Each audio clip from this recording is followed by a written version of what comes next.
बता रहा हूँ आपको कि जहाँ हमारे पास जो है वो इस तरह का रूल दिया हो कि जहाँ नीचे डेरिवेट या फंक्शन दिया हो, फंक्शन का ऊपर अगर आप डेरिवेट करें तो वो ऊपर मौजूद लिखा हुआ हो 3x² - 10, इसका अगर आप डेरिवेटिव लें तो क्या बनता है 3 2 6x और 10 कांस्टेंट है, उसका डेरिवेटिव 0 होता है तो 6x बनता है। तो डेरिवेटिव फंक्शन का डेरिवेटिव ऊपर दिया हुआ है, अगर फंक्शन का डेरिवेटिव ऊपर दिया हो तो हम ln लगा देते हैं नीचे जो लिखा होता है फंक्शन उसके साथ और प्लस c, यही आंसर होता है हमारे पास। तो ये देखें फंक्शन और उसका डेरिवेटिव जो बनता था ये दोनों ऊपर मौजूद हैं, फंक्शन नीचे डिनोमिनेटर में और ऊपर न्यूमिनेटर में उसका डेरिवेटिव मौजूद है। तो हम क्या करेंगे, ये जो फंक्शन है 3x² - 10 इसके साथ लॉग लगा देंगे ln 3x² - 10 प्लस c लगा देंगे। ठीक है, तो इस तरह की ये प्रॉपर्टीज़ को साथ देखते हुए जो मैंने करा दी हैं, जहाँ न्यूमिनेटर की कमी है, फॉर एग्जांपल नीचे फंक्शन दिया हुआ है, ऊपर उसका डेरिवेटिव दिया हुआ है, लेकिन डेरिवेटिव में नंबर की कमी है। फॉर एग्जांपल ये देखो, ये यहाँ 4x² - 8x + 10 ये फंक्शन है, मैंने इसको फंक्शन मान लिया और इसके ऊपर जो डेरिवेटिव दिया हुआ था उसका नीचे इस फंक्शन का डेरिवेटिव लेके देख लिया क्या बनता है। इस फंक्शन के जब डेरिवेटिव लिया तो मुझे पता चला इस फंक्शन का डेरिवेटिव बनता है 8x - 8। ठीक है, जबकि यहाँ दिया हुआ है x - 1। अगर मैं x - 1 को 8 से मल्टीप्लाई कर दूं तो ये 8x - 8 हो जाएगा। तो यानी कि कमी किसकी है, 8 की। 8 से मल्टीप्लाई डिवाइड करा दिया, ये वाला 8 नीचे वाला डिनोमिनेटर वाला 8 तो बाहर ही रहने दिया, ये 8 अंदर चला गया।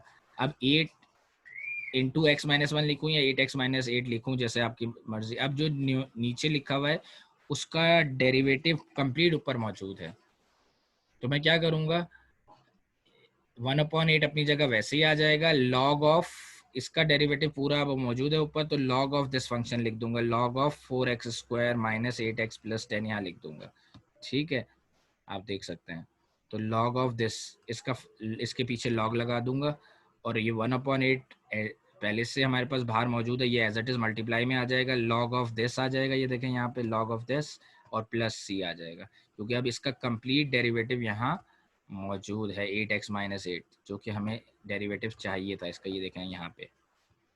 तो ये कुछ रूल्स हैं, ये आपको पता होने चाहिए कि अगर नीचे डेरिवेटिव फंक्शन दिया है और उसके ऊपर न्यूमिनेटर में उसका पूरा डेरिवेटिव कंप्लीट दिया हुआ है तो लॉग ऑफ फंक्शन लिख दें और प्लस सी आंसर आ जाएगा।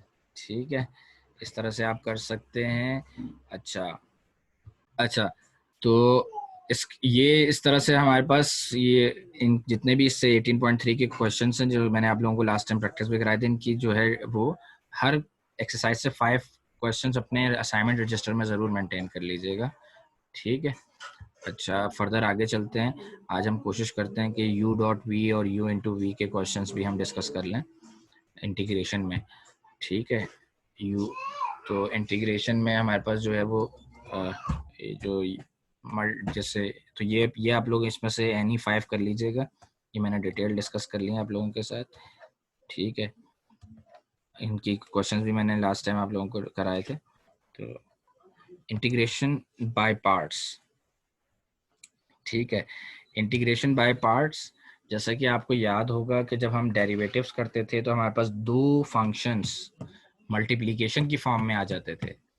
ठीक है, दो फंक्शंस हमारे पास मल्टीप्लिकेशन की फॉर्म में आ जाते थे, तो हम उसके साथ क्या करते थे, हम उसको अगर आपको याद हो तो u/v का फॉर्मूला लगाते थे। u/v, एक फंक्शन को हम कहते थे u। अगर आपको याद हो, देखिए इस पे लिखा हुआ भी है कि from chapter number 15 rules of differentiation, तो वहाँ पे हमारे पास दो रूल्स हमने पढ़े थे, एक प्रोडक्ट रूल, एक कोशेंट रूल। जब हमारे पास फंक्शन u/v की फॉर्म में होता था तो हम लिखते थे v as it is derivative of u, पहले बाद वाले को एज इट इज पहले वाले का डेरिवेटिव, फिर हम क्या करते थे, पहले वाले को एज इट इज बाद वाले का डेरिवेटिव, वो बीच में प्लस साइन लगा देते थे।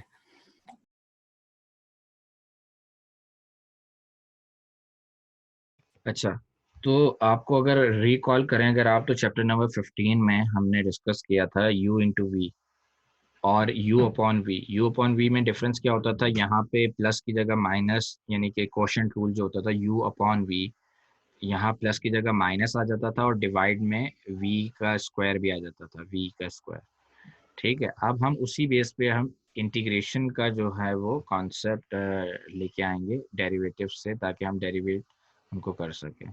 ठीक है, तो पहले हमारे पास जो होता था वो रूल, जब हम इसको सिंप्लीफाई करें तो जो हमारे पास ये आंसर्स आते थे, अगर हम इसके साथ डेरिवेटिव्स इंटीग्रेशन के साइन लगा दें, क्योंकि वो एंटी डेरिवेटिव, ये डेरिवेटिव है ना, इसका एंटी का मतलब है इंटीग्रेशन, अगर हम इंटीग्रेशन के साइन लगा दें, ठीक है, तो साइन ऑफ इंटीग्रल यहाँ पे भी आ जाएगा, आपको पता है, और साइन ऑफ इंटीग्रल यहाँ पे भी आ जाएगा जब ये मल्टीप्लाई होने के बाद दोनों जगह।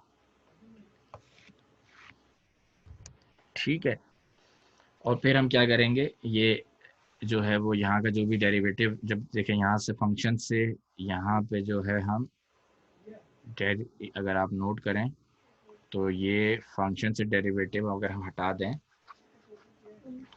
यहाँ से फंक्शन से डेरिवेटिव, ये फंक्शन से डेरिवेटिव, तो ये एफ डैश एक्स हट जाएगा, एफ ऑफ एक्स बच जाएगा। एफ ऑफ एक्स का मतलब क्या होता है, यू डॉट वी, तो यहाँ यानी कि यहाँ बच जाएगा यू डॉट वी। जब एफ डैश एक्स का इंटीग्रेट कर देंगे तो एफ ऑफ एक्स आ जाएगा, और एफ ऑफ एक्स का मतलब हमारे लिए यहाँ पे क्या, यू डॉट वी, तो ये यहाँ यू डॉट वी रह जाएगा। ठीक है, ये मैं आपको एक्सप्लेन कर रहा हूँ किस तरह से उसी फार्मूले से हमने नया फार्मूला ड्राइव किया। यहाँ रह जाएगा यू डॉट वी, यहाँ जो प्लस का V dash V of X U dash है, ये इधर जाएगा तो ये हो जाएगा माइनस का integral V as it is, और u बार यानी कि u का डेरिवेटिव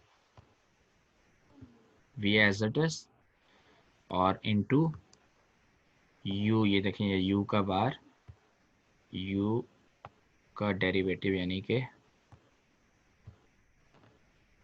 इन दोनों को मैं उस तरफ ले गया साइन के, ये प्लस का था, इक्वस टू के साइन के उस तरफ ले गया तो ये प्लस का था, ये माइनस इंटीग्रल का हो गया, और इक्वस टू के इस तरफ जो रह गया वो क्या रह गया, u as it is derivative of v, u as it is और v का डेरिवेटिव। ठीक है, v का डेरिवेटिव। अब हम जो भी हमारा फंक्शन है उनको, हमारे पास जो मल्टीप्लिकेशन में फंक्शंस होंगे उसमें से एक को हम कहेंगे u, दूसरे को कहेंगे v डैश, दूसरी वैल्यू को फंक्शन के पार्ट को कहेंगे v डैश। ठीक है, और उनके रिप्लेस, उनका u का u डैश भी निकाल लेंगे, v डैश का v भी निकाल लेंगे। u का u डैश निकालने के लिए u को डेरिवेट करेंगे, u डैश आ जाएगा। v डैश का v निकालने के लिए v डैश को इंटीग्रेट करेंगे, इसको डेरिवेट करेंगे, u डैश आ जाएगा, इसको इंटीग्रेट करेंगे, इसका v आ जाएगा। ठीक है, फिर जहां जहां जो जो चीज़ है, जहाँ u और v है वहाँ as it is u into V as it is लिख देंगे। हमने क्वेश्चन को इस फॉर्म में बनाना है और फिर उसके इक्विवेलेंट ये फॉर्म लिखेंगे, तो हमारे पास सोल्यूशन आ जाएगा। ये वाली फॉर्म इक्वस टू के उस तरफ लिखेंगे। मैं यानी कि अगर आप देखें, अगर मैं अगला स्टेप करता, मैं तो इसको मैं लेफ्ट हैंड साइड पे लिख देता, इस जहाँ जहाँ ये फंक्शन इस फॉर्म में आता, मैं उसकी जगह ये आंसर लिख देता, ये आउटपुट इज इक्वस टू ये। तो अगला स्टेप करने की जरूरत नहीं, मैंने आपको यही बता दिया कि लेफ्ट हैंड साइड पे ये होगा और equals to right hand side पे इसके यहाँ पे ये इसके इक्वलेंट बना दिया करूँगा। ठीक है, अच्छा, सो अब इसमें भी यहाँ पे वहाँ पे कोई इशू नहीं था, यहाँ पे एक और इशू है। यहाँ पे जो है वो हमारे पास u किसको कहना है और v डैश किसको कहना है, इसके अंदर भी सिलेक्शन है कि हमने किसको u कहना है और किसको v डैश कहना है। यहाँ पे आपने एक शॉर्ट सा रूल याद रखना है, LIA,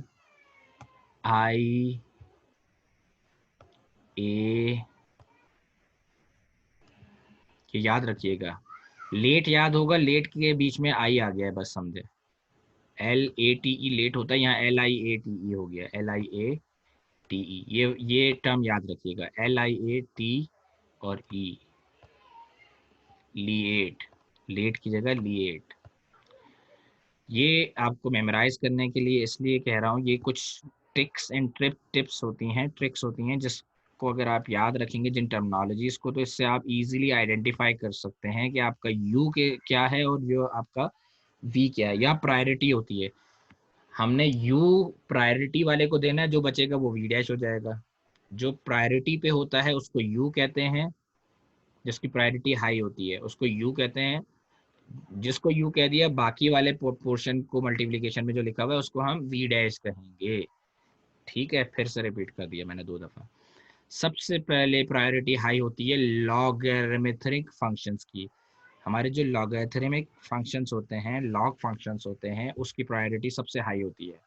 तो अगर दो फंक्शन आपस में जो मल्टीप्लाई हो रहे हैं उसमें से जो पहले या बाद कोई सा जो लॉग वाला फंक्शन है उसको आप यू कहेंगे, और जो रिमेनिंग फंक्शन बचेगा उसको वी डैश कहेंगे। इनमें से ये देखेंगे log, inverse, algebraic, X Y Z function जो होते हैं ये आपके जो जिस तरह से हमने ऊपर अभी डिस्कस किए हैं, ट्रिग्नोमेट्रिक एंड एक्सपोनेंशियल। मजे की बात ये है कि आपको दो फंक्शन से, क्योंकि आप बिजनेस के स्टूडेंट हैं, इन दो फंक्शन से तो आपका पाला पड़ेगा ही नहीं, तो आपको टेंशन लेने की ज़रूरत ही नहीं है। ना तो आपका किसी भी जो है वो इनवर्स फंक्शन से आप को देखेंगे, आप ये वाले फंक्शन को, ठीक है, यानी कि एल आई आपका सिर्फ 3 फंक्शंस आप डील कर रहे होंगे, 2 से तो आप डिस्कस आपकी उसमें आएंगे ही नहीं मोस्टली। एक इनवर्स फंक्शन, इनवर्स, ठीक है, आपने इंटर में पढ़ा होगा साइन इनवर्स, कॉस इनवर्स, ठीक है, साइन इनवर्स जिसको हम जो है वो कोसेक कहते थे, कॉट कहते थे, ठीक है, और सीकेंट थीटा कहते थे, साइन इनवर्स। ये इनवर्स फंक्शन है, ये आप जो कि उसमें नहीं चल आ रहे हैं बिजनेस मैथ के पोर्शन में। अच्छा, इसी तरह से ये फंक्शन भी नहीं आ रहे ट्रिग्नोमेट्रिक, साइन और साइन इनवर्स। ट्रिग्नोमेट्रिक में आपके पास आ जाता था sine cos tan, sine theta cos theta tan theta, sine theta cos theta tan theta. इस तरह का अगर फंक्शन का पार्ट में आ रहा हो साइन कॉस टेन, यहाँ आता था sine inverse, cos inverse, tan inverse, जिसको हम दूसरा नाम भी देते थे कोसेक, कॉट और सीकेंट थीटा। इनवर्स वालों को हम साइन इनवर्स, कॉस इनवर्स और टेन इनवर्स को हम सीकेंट, कोसेक और कॉट थीटा भी कहते थे। तो ये इस 2 तरह के फंक्शन तो आपके पास एप्लीकेशंस में आएंगे नहीं मोस्टली। तो आपके पास कौन सा बचेगा? आपने सबसे पहले देखना है कि फंक्शन के अंदर लॉग फंक्शन है। अगर लॉग है और उसके अलावा कोई सा भी फंक्शन है अलजेब्रिक या एक्सपोनेंट, तो आपने यू डैश आपने लॉग को कहना है, जो बचेगा वो वी डैश हो जाएगा। अगर आपके पास लॉग फंक्शन नहीं है, if you do not have your log function, ये कॉन्सेप्ट इंपॉर्टेंट है। सिंप्लीफिकेशन वैसे ही होगी जैसे हम पिछले चैप्टर्स में करते आए हैं, लेकिन सिलेक्शन कि यू किसको कहना है और वी डैश किसको कहना है ये बहुत इंपॉर्टेंट है। अगर लॉग फंक्शन नहीं है, दो फंक्शन जो हैं, दो टुकड़े जो हैं यू इंटू वी मल्टीप्लीकेशन की फॉर्म में, उसमें लॉग है ही नहीं, तो फिर आपने देखना है कि आपके पास तो 3 ही है ना, L A E, log, algebraic और एक्सपोनेंट। आप तो इन 3 पे ही काम कर रहे हैं मोस्टली, आपके पास इसी तरह की एप्लीकेशंस आती हैं। तो अगर आपके पास लॉग नहीं है तो फिर एल्जेब्रिक या एक्सपोनेंट, इन दोनों में से कोई एक होगा। लॉग या एल्जेब्रिक या लॉग या एक्सपोनेंट में से कोई सा भी एक हो तो आपने यू डैश किसको कहना है? लॉग वाले को। लेकिन लॉग नहीं है, तो अब कौन सा दो बचेंगे? एल्जेब्रिक या एक्सपोनेंट। तो ये जैसे जैसे हम आगे बढ़ रहे हैं प्रायोरिटी कम होती जा रही है, जो पहले है उसकी प्रायोरिटी ज्यादा है, जिसकी प्रायोरिटी हाई है यू डैश हमेशा उसको कहा जाता है। तो अगर एक्सपोनेंट, एल्जेब्रिक और एक्सपोनेंट में से दो फंक्शन है, उसमें से आपने सेलेक्ट करना है, तो फिर उस सूरत में एल्जेब्रिक को आप यू डैश यू कहेंगे और एक्सपोनेंट को वी डैश कहेंगे। एक्सपोनेंट की प्रायोरिटी सबसे लो है, ठीक है, सबसे ज्यादा लो है। तो ये तो मैंने आपको बता दिया कि यू डैश का सिलेक्शन कैसे करना है, यू वी डैश। जब एक दफ़ा आपने फंक्शन को यू वी डैश कर लिया तो यू का डेरिवेटिव भी ले लेंगे, वी डैश का इंटीग्रल लेके वी, यानी कि U U dash V dash, चारों चीज़ें आपके पास आ जाएंगी। जो जो चीज़ें जहाँ जहाँ रिक्वायर्ड है फॉर्मूले में, वो इस तरह से फॉर्मूले में इस उसकी जगह ये चीज़ें पुट कर देंगे, ये आपका आंसर आ जाएगा। ठीक है, इसका आप लोग स्नैपशॉट ले लें, ठीक है। काइंडली इस यहाँ जो ये स्क्रीन है इसका आप अपने पास स्नैपशॉट ले लें ताकि आपको याद हो, लिएट सर ने कुछ बताया था, स्क्रीनशॉट आपके पास मौजूद होगा। ठीक है, आगे चलता हूँ मैं। ड्राइंग्स क्लियर कर दी मैंने, ठीक है। तो ये देखिए वही फॉर्मूला जो मैंने आपको लिखा था ये उसने यहाँ पे लिख दिया कि अगर u सिंप्लीफाई करके उसने सॉल्व करके आपको बता दिया, आखिर में ये बचेगा। अगर आपके पास क्वेश्चन दिया है तो आपने एक को कहना है u, दूसरे को कहना है v डैश, और जब ये करने में कामयाब हो जाए तो उसकी जगह आपने उसके रिप्लेसमेंट में आंसर में लिख देना है u इंटू वी माइनस ये u v डैश है, यहाँ पे आंसर में आएगा v u dash, u v dash यहाँ आ गया तो बचा क्या v u डैश, वो v u डैश यहाँ आ जाएगा, और बीच में याद रखिएगा माइनस का साइन है। और यहाँ वाले का जो भी v u डैश आया उसका इंटीग्रेशन ले लीजिएगा, ये तो आपके पास लिखा हुआ ही है u इंटू वी में, माइनस इसका इंटीग्रेशन लेके जो भी आंसर आएगा वही प्लस सी करके आंसर लिख दीजिएगा। बस ये करना है आपने जहाँ जहाँ इंटीग्रेशन बाय पार्ट्स के क्वेश्चन आएंगे, ठीक है।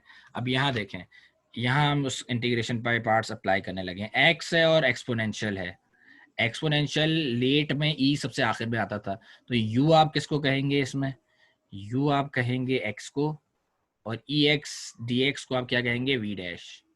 अब जब ये आपने कह दिया तो उस यू आपने देखिए, अगर आप ये इसने आपको हिट एंड ट्रायल रूल से करके दिखाया हुआ है कि ऐसा नहीं करना है आपने।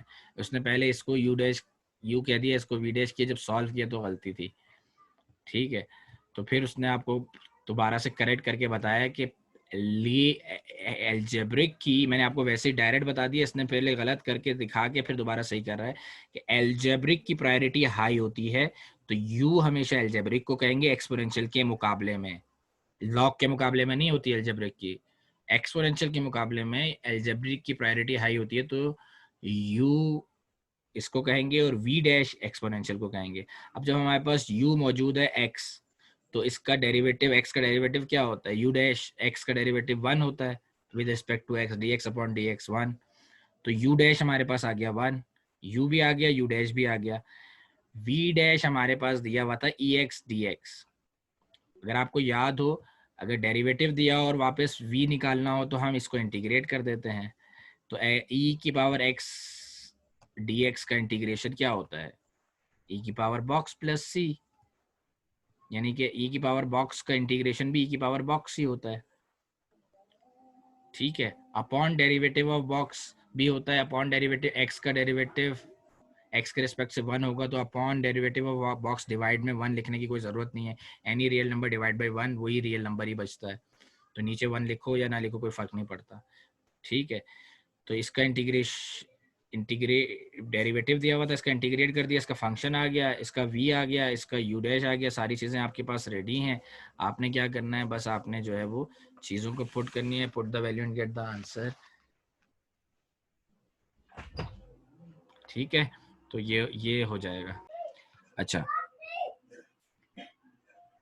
तो अगर आप इस चीज़ को नोट करें तो ये देखें यहाँ पे आगे हम फर्दर इसको अब क्या करेंगे, जब हमारे पास u और v डैश हमने इसको जो है वो सेलेक्ट कर लिया, और फिर उसके रिमेनिंग पार्ट जो थे, u का रिमेनिंग पार्ट u डैश होता है और v डैश का रिमेनिंग पार्ट v होता है, चारों पार्ट जब हमने यहाँ पे निकाल लिए अलग से, अब तो just put the value and get the answer, u into v, ये बार बार ना भी लिखें लेफ्ट हैंड साइड बार बार, क्योंकि ये तो आपने एक दफ़ा लिख दी होती है ऊपर, इक्वल्स टू के बाद वाला पोर्शन लिख दें काफ़ी होता है। तो इक्वल्स टू के बाद के पोर्शन में आपको फॉर्मूले में चाहिए तो u इंटू वी, पहले एक दफ़ा फॉर्मूला लिख दिया करें, minus sign of integral v u dash, v u dash, ठीक है, v u डैश। अब u इंटू वी, तो u क्या था आपके पास x, यहाँ लिख दिया, v डैश क्या था e x, ये लिख दिया, v ऑफ x क्या था, v ऑफ x था आपके पास e x, ये देखो यहाँ लिख दिया v ऑफ x, और u डैश 1 था, लिखो ना लिखो कोई फर्क नहीं पड़ता, 1 इसलिए लिखा नहीं, dx। अब ये देखो x e x minus integration of e x का इंटीग्रेशन, ठीक है, e x ही होता है, और प्लस c लगा देंगे आंसर में, तो देखो x e x, तो ये तो इंटीग्रेशन में था नहीं, ये तो मल्टीप्लाई की फॉर्म में था, ये एज इट इज लिख दिया, इसका इंटीग्रेशन भी यही होता है, तो माइनस साइन अपनी जगह, ई एक्स का इंटीग्रेशन ई एक्स ही होता है, ठीक है, प्लस सी, तो ये आपके पास क्या आ गया, ये पार्शियल इंटीग्रेशन बाय पार्ट्स की मदद से या आपने पूरा क्वेश्चन सॉल्व कर दिया। अगर आप ये लेफ्ट साइड ना भी लिखें बार बार तो ये आपका आंसर है एक्चुअली, इतना पोर्शन, ये आपका पोर्शन आंसर है राइट हैंड साइड पे, इक्वल टू के जो राइट हैंड साइड पे लिखा हुआ है, ये तो आपका वही फंक्शन चला आ रहा है बार बार, तो आप लेफ्ट हैंड साइड ना भी लिखें, equal to this portion, this is your answer. Clear है? तो इस तरह से जो आप क्वेश्चंस आएंगे आपके पास 18.4 में, उनको आपने इस तरह से इंटीग्रेशन बाय पार्ट्स से कंप्लीट करना है। ठीक है, अच्छा फर्दर एक दो एग्जांपल्स हम देख लेते हैं। यहाँ दिया हुआ है क्वेश्चन में x square l n x, तो मुझे पता है कि आप लोगों ने वो लिएट का कॉन्सेप्ट जो है वो क्लिक कर लिया है, आपको समझ आ गया है, आप लोगों को लिएट याद आ गया होगा फौरन, आपको फौरन क्लिक कर गया होगा कि सर ने बताया था कि लॉग सबसे प्रायोरिटी में हाई है, तो आप यू किसको कहेंगे? आप यू कहेंगे लॉग को। देखें इसने भी यही किया, यू किसको कहा है इसने? लॉग को। ठीक है, तो फौरन आप भी यही करेंगे, यू और वी डैश का आइडेंटिफिकेशन कर लेंगे पहले। ये देखिए आपने लिख दिया let u is equal to l n x, ये यू कर दिया, तो एक्स स्क्वायर डी एक्स, बाकी जो बचा वो क्या हो गया? वो आपका वी हो गया एक्स स्क्वायर। अब आपके रिमेनिंग चार पार्ट हैं, दो तो आपके पास यहाँ हो गए यू और वी डैश यहाँ आ गया, यू डैश बच गया, क्या निकाल ढूंढना है आपने? यू डैश, पहले ये चारों को निकाल लिया करें अलग से, यू डैश निकालना रह गया और यहाँ से वी निकालना रह गया इसकी मदद से। तो यू डैश क्या होगा? एल एन बॉक्स का डेरिवेटिव होता था, याद करें, वन अपॉन बॉक्स, तो वन अपॉन बॉक्स, बॉक्स में एक्स लिखा हुआ है तो वन अपॉन एक्स, तो ये आपके वन अपॉन एक्स आपका यू डैश आ गया। ठीक है, इसलिए मैंने लास्ट क्लास में आप लोगों को डेरिवेटिव्स रिकॉल करवाए थे ताकि आपको डेरिवेटिव्स याद रहें, इंटीग्रेशन वही चीजें वापस रिकॉल हो रही हैं। अच्छा, और एक्स स्क्वायर का ये वी डैश दिया हुआ है, वी निकालने के लिए क्या करेंगे? एक्स स्क्वायर को इंटीग्रेट कर देंगे, एक्स स्क्वायर को इंटीग्रेट कर दो। तो इंटीग्रेशन में आपको याद होगा कि जो स्क्वायर होता था, जो पावर होती थी, उसी में एक ऐड कर देते थे, डिवाइडेड बाई लिख देते थे, तो एक्स स्क्वायर में एक ऐड करूंगा तो ये हो जाएगा 3, 2 + 1 3, और डिवाइडेड बाई 3, तो देखो हमारे पास चारों चीजें आ गई, ये रहा v, ये है हमारे पास v, ये है u डैश, और u और v डैश तो पहले से मौजूद था हमारे पास। तो अब हम क्या करेंगे, जब ये चारों चीजें आ गई, ड्राइंग्स को क्लियर कर रहा हूँ, ठीक है, जब ये हमारे पास चारों चीजें आ गई तो अब हम क्या करेंगे, यहाँ पुट कर देंगे u इंटू वी, पहले यहाँ पुट कर देंगे और v और u डैश यहाँ पुट कर देंगे। इसमें तो u इंटू वी को एज इट इज मल्टीप्लाई की फॉर्म में लिखा रहने देना चाहिए, इंटीग्रेशन तो इस पोर्शन में होती है और ये बार बार लिखने की जरूरत नहीं है, तो देखो इज इक्वल टू साइन लगा के आगे वाला पोर्शन करते रहा करें। ठीक है, अच्छा इधर बचा एक्स क्यूब, एक्स की पावर 3 डिवाइड बाई 3 अभी मैंने बताया था, और उसका डेरिवेटिव आया था 1 अपॉन एक्स, ये एक्स, एक एक्स से 3 एक्स कट गए तो ऊपर एक्स स्क्वायर रह गया, देखो ऊपर एक्स स्क्वायर रह गया, नीचे 3 रह गया, ये 3 नीचे लिखें या बाहर करके लिख दें इंटीग्रेशन में, से कोई फर्क नहीं पड़ता, वही आ गया। एक्स स्क्वायर का इंटीग्रेशन करना है, एक्स स्क्वायर का इंटीग्रेशन होता है एक्स की पावर 3 डिवाइडेड बाई 3, तो 3 एक पहले से था और एक डिवाइड में और 3 आ गया, तो 3 3 से 9 हो गए, ये अपनी जगह वैसे ही है पोर्शन u इंटू वी का, इंटीग्रेशन तो इस पोर्शन को करना था, ये इंटीग्रेट हो गया एक्स क्यूब डिवाइडेड बाई 9, और प्लस का सी हमने लगा दिया क्योंकि डेफिनेट इंटीग्रल नहीं है, इनडेफिनेट इंटीग्रल है, इसमें लिमिट्स नहीं दी हुई, तो हमेशा प्लस सी लगाते हैं क्योंकि कांस्टेंट की इंफॉर्मेशन मिसिंग होती है। क्लियर है? अब यहाँ पे आ रहा है ln x dx, तो ln x यहाँ u हो जाएगा और dx यहाँ पे d ऑफ x क्या हो जाएगा? u v डैश हो जाएगा, या 1 कहते हैं उसको dx की जगह v। ठीक है, u हमेशा ln x होगा और 1 बचा, 1 या 1 dx बचा, वो क्या होगा? v डैश x होगा। इसी तरह से उस इसमें भी आप ये काम कर लेंगे और इसी तरह से आप इसको भी कंप्लीट कर लेंगे। तो इस तरह से आपका u इंटू वी के कॉन्सेप्ट, ये एग्जाम्पल जितनी भी हैं ये सब ट्राई कीजिएगा, ये एग्जाम्पल्स करने से आपको ये बेनिफिट मिलता है कि आपको सारे कॉन्सेप्ट क्लियर हो जाते हैं। पार्शियल फ्रैक्शन हम नहीं डिस्कस करेंगे, हमारे कोर्स का पार्ट नहीं है, ठीक है, तो यहाँ तक ये पार्शियल फ्रैक्शन यहाँ से शुरू हो रही है, ठीक है, यहाँ से इंटीग्रेशन बाय पार्शियल फ्रैक्शन, इसको आप नहीं देखेंगे, ठीक है, ये हमारे कोर्स का पार्ट नहीं है। बाकी आप जो है वो इसके बाद इसकी एग्जाम्पल 18.4 कर लीजिएगा, ठीक है, 18.4 के भी any 5 questions integration by parts. ये कर लीजिएगा, ठीक है। क्वेश्चन नंबर 1 2 3 ये शुरू के जितने क्वेश्चन है ना, ठीक है, इस तरह के क्वेश्चंस को आप प्रैक्टिस कर लीजिएगा।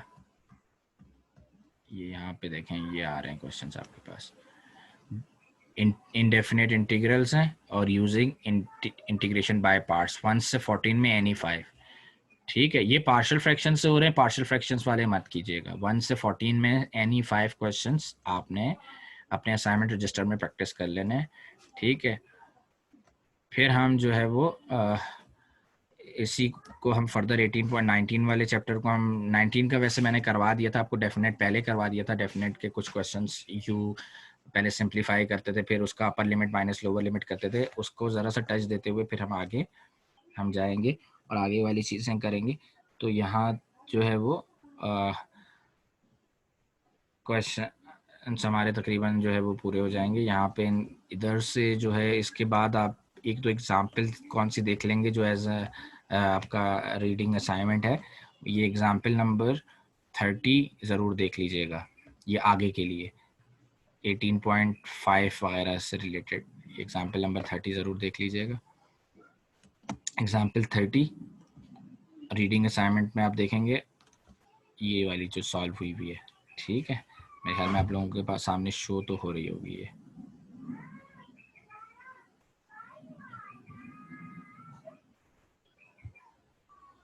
ठीक है। तो इसको देख लीजिएगा, ये सॉल्व हुई हुई है, ठीक है, क्योंकि ये वही चीज़ें हैं, अब वो वर्ड प्रॉब्लम की फॉर्म में आ रही हैं, ठीक है। तो उन्हीं चीज़ों को वर्ड प्रॉब्लम की फॉर्म में करेंगे जो अभी मैंने पूरे कॉन्सेप्ट डिस्कस किए हैं, वही फंक्शंस, ठीक है। और फिर हम जो है वो 18.5 के एक दो वर्ड प्रॉब्लम कर लेंगे अगली क्लास में, और 19 क्वेश्चंस की तरफ चैप्टर की तरफ हम चलेंगे। 19 के मैंने पहली दो एक्सरसाइजेज आपको करा दी हैं, जो रिमेनिंग चीज़ें वो हम कर लेंगे, और फिर हम जो है इस तरह से एक आध हम जो है वो अपना एक लास्ट जो क्लास होगी थर्ड, यानी कि अगली क्लास से बाद वाली जो लास्ट क्लास होगी हमारी तकरीबन, उसमें हम लोग जो है वो